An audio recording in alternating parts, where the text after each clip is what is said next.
মানুষ নাই বাংলাদেশ বিমান এয়ারলাইন্সের কোনো একজন মানুষ দায়িত্বশীল নাই। এয়ারপোর্ট আউট হয়ে গেছে লাওয়ারিস ইয়ার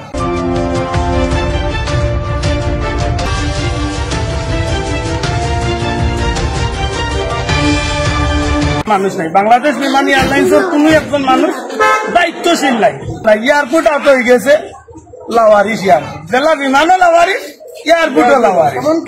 দুবাই গত 17 তারিখ রাত্রে 12টার সময় ফ্লাইট আছে, ও ফ্লাইটটা ডিলে করছে। অসুবিধা নাই, বিমানের যান্ত্রিক ত্রুটির কারণে ডিলে হইতে পারে। 178 জন মানুষ দুবাই এয়ারপোর্টও আছে লাওয়ারিস অবস্থা। বিমান কর্তৃপক্ষের কোনো মানুষ নাই, দেখার মতো কেউ নাই। না পারছে আমরা সারা রাত বিমানও কাটাইয়া শেষ পর্যন্ত আমরা সিআইডি ধরিয়া দুবাইয়ের পুলিশে অনুরোধ করি আমরা হোটেলে। ঠিক পরের দিন এই অবস্থা। কত হইল গোটা পৃথিবীর জমিন আমরা প্রবাসী যে বাইন আছেন নিজের দেশকে মায়া করিয়া নিজের দেশের বিমানের টিকেট করিয়া আইতে চায় যাইতে যায়, কিন্তু যে দেশের বিমানের কোনো অভিভাবক নাই।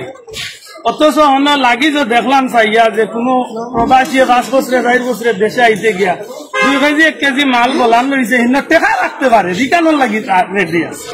অথচ বাংলাদেশের মানুষের কোনো নাই। এই যে জিল্লতি বুঝিয়া 3 দিন 3 রাত মানুষের এয়ারপোর্ট খাওয়া বাঙ্গা, কোনো মানুষের মহিলা বাচ্চা লগে এত কঠিন অবস্থার মাঝে মানুষ দাঁড়িয়ে আইছে। আজকে আইয়া সিলেট এয়ারপোর্ট যেন অভিযোগ দিব বিমানের কোনো দায়িত্বশীল একজন মানুষ নাই। বাংলাদেশ বিমান এয়ারলাইন্সের কোনো একজন মানুষ দায়িত্বশীল নাই। এখন বিমানের যে মূল যে একজনের লোকের যোগাযোগ করবা আলাপ করবা ইলা কোনো নাই। এয়ারপোর্ট আউট হয়ে গেছে লাওয়ারিস ইয়ার জেলা বিমানও লাওয়ারিস এয়ারপোর্টও লাওয়ারিস। এমনকি ও বিমান এয়ারপোর্টের আমরা যে দায়িত্বের যে সাহারা আছে আমরা অনুরোধ করছিলাম যে তান্ডে আমরা বিষয়টা অবগত করিয়া থাকি। মাশাআল্লাহ আজকে শুক্রবার সারও ছুটি, সারও নাই। সারর বক্তব্য আমরা শুনাইয়া আইছি। দেশবাসীর প্রতি অনুরোধ, আপনারা আমরা সবে দেশকে ভালোবাসি, দেশকে ভালোবাসতাম, এটা ইমানের পরিচয়। কিন্তু দুঃখের বিষয় যে বাংলাদেশ এয়ারলাইন্সে কি যে ব্যবহার করে দুনিয়ার মানুষের ভিতরে একটা আগুন আছে। সারা পৃথিবীতে যত প্রবাসী হল এই অবস্থা তারা ব্যবহার করে। এটা আমি আপনারা কাছে চাইব কিতা করবা। বাংলাদেশ বিমানে টিকিট করিয়া বেশ করিয়া আইতাম না যাই যেমন হাসা কথা যান এগুলা কিছু মানুষ আমার লাগানো আছে যারা 50 ফ্লাইট আরবার বাংলাদেশ বিমানে করিয়া বইতে আছে, কিচ্ছু করার নাই। দেখান করার লাগে অন্তত পক্ষে আমরা দেশের মানুষের সচেতন হইবার লাগে। আমরা আশা করবো যে আপনার এই বিষয়টা একটু খেয়াল রাখার দরকার। বিশেষ করে সিলেটবাসীর পক্ষতনে, প্রবাসী হলোর পক্ষতনে, বাংলাদেশের প্রবাসী হলোর পক্ষতনে নিন্দা জানাইয়া বাংলাদেশ বিমান এয়ারলাইন্সের কর্তৃপক্ষ আল্লাহ আমরা প্রত্যেকে হেফাজত করবো।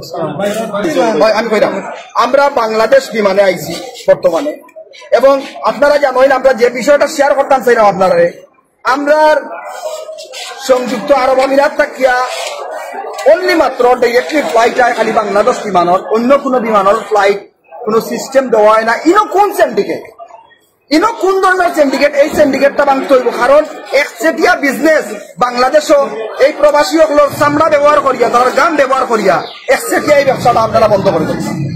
এই একচেটিয়া ব্যবসায় আমরা কষ্ট দেন, আমরা প্রবাসী সকলের কষ্ট দেন। আজকে যদি একচেটিয়া না হইতো তাহলে এই যে ফ্লাইটটা মিস হয়েছে এই ফ্লাইটটা রিকভার করা গেল না, কারণ যারা আইতে পারছে একটা দেয়ার লাগি তারা ইনস্ট্যান্ট একটা ফ্লাইট লইলো নে, লইয়া তার ইনোর মাঝে অ্যাটেন্ড করলো না, তার অনুষ্ঠান অ্যাটেন্ড করলো না, কেউ মেডিকেল যে অ্যাটেন্ড করলো না, কেউ মা মারা গেছে, কেউ বাপ মারা গেছে। কারণ আপনারা জানেন সব কিন্তু যারা বিপদও থাকে ঝামেলা থাকে এরা একমাত্র প্রবাসটা কি আয়।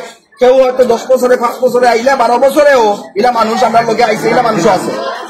আমরা কত হইল গিয়া ভাই এই যে বিমান সিন্ডিকেট যেটা আমরা বাংলাদেশ বিমানের ভিতরে একটা সিন্ডিকেট আছে, এই বিমান সিন্ডিকেট যেটা আছে এটা আমরা বন্ধ করতে হবে। বিমান সিন্ডিকেট বন্ধ না করি বাবা এখানে বন্ধ করতে এনার মাঝে বিমান সিন্ডিকেট যেটা এগুলো বন্ধ করতে হইব। এবং বাংলাদেশ যে ফ্লাইট গুলা মানে সিলেট যে ফ্লাইট গুলা সিলেট সকল স্পেশালি জানেন প্রায় লক্ষাধিক প্রবাসী সকল বিভিন্ন দেশে থাকেন, তারার লাগি সব ফ্লাইট গুলা যাতে ঢাকা থাকিও যে ফ্লাইট গুলা ডিরেক্টলি সিলেট যেহেতু বাংলাদেশ বিমান হয়, অন্যান্য ফ্লাইট যেগুলো আছে এগুলার সুযোগ সুবিধা করিয়া দেওয়া, তখন আর একচেটিয়া যে সিন্ডিকেট ব্যবসা এগুলো হইতো না। দেখা যায় কোনো সময় 500 টাকা 500 দিরহাম টিকেটের দাম অন্যান্য এয়ারলাইন্সে, কিন্তু বাংলাদেশ বিমান 1500 দিরহাম।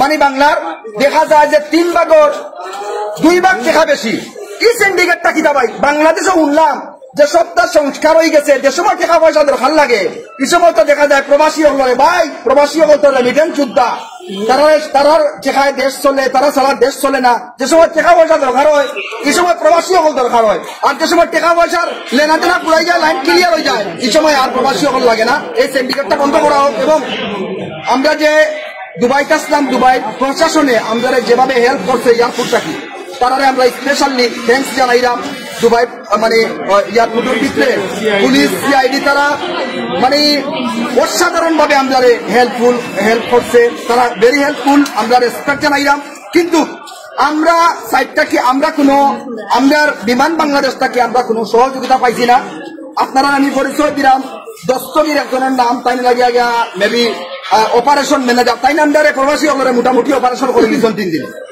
আর আরেকজন হইলা গিয়া আপনার ম্যাডাম যেই না শোন এই মনে হয় অপারেটর ম্যানেজার মেবি তো এই যে অবস্থাটা দেখেন খরচ হয় মোটামুটি আমরা প্রবাসী হলরে যে নিজে অপদস্থতা হয়েছে একজন বৃদ্ধ মানুষ তার খান্দাদি ব্যাগ লইয়া 2 কিলোমিটার 2.5 কিলোমিটার জায়গা বা এটা লাগে যাইতে হইলে সকালে রাত্রে গেছে তারা 8টার সময় রাত্রে 8টার সময় গিয়া ইমিগ্রেশন ঢুকিয়া সকাল 9টার সময় তারা বারো গিয়া তারা ফ্লাইট হয়েছে না এটা 3 দিন তারা রাখা করা হয়েছে এটা কোনো যৌক্তিক কোনো কথা নেই কোন চাই কত হইলে ভাই এগুলো থেকে বাইরে হইতে হইব আর বিমান সিন্ডিকেট যেটা এটা বন্ধ করতে হইব আমরা প্রবাসী হলো যদি অনলি মাত্র বাংলাদেশ বিমান যদি খালি সিন্ডিকেট ব্যবসা করিয়া আমরা প্রবাসী হলের কাছ থেকে টাকা লুটপাট করতে চাই আমরা প্রবাসী হলে বাংলাদেশ বিমান বয়কট করবো ইনশাআল্লাহ এটা কথা দিলাম আর যদি এই দাবি না মানয় আবারও কইলাম বাংলাদেশ বিমান আমরা প্রবাসী হলে বয়কট করবো প্রবাসী ভাই হল যে থাকি দেখলা এই সিন্ডিকেট ব্যবসা বন্ধ হইতো ওগুর লগে থাকা